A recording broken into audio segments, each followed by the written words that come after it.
it's Kimberly here. I am the creator of Holy Shift, the labs, and you heard that right. It's Holy Shift, as in car.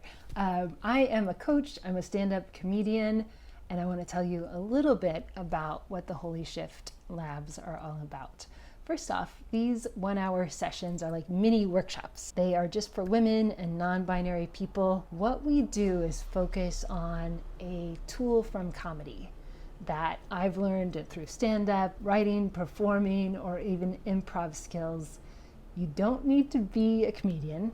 You don't need to be funny. This isn't about a comedy school, but what it is about is leveraging all these tools and tapping into the healing power of humor. So this is what a typical Holy Shift lab will contain. First off, I'll talk a little bit about the theme. You know, each lab has a different theme, and I'll talk about how we use that in comedy, how I use that in my own real life, so in relation to my kids or my work or my friendships and relationships.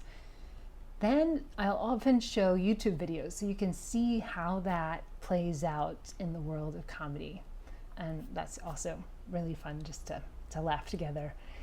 Next, we will do some exercises. So we might do some journaling prompt or writing prompts that we use in comedy related to that theme, exercises or discussions. Then we often have a breakout exercise where you can play an experiment in a small group atmosphere. Then we'll come back, debrief what you got out of that, what was hard, what was good, and then talk about how you can take that back into your everyday life. You don't have to be a good writer. You don't have to be a comedian. You don't have to be funny. You don't have to overshare. It really is about showing up with a curiosity and willingness to play. So if you have any questions, please reach out, and all the details to register are down below. Thanks for watching.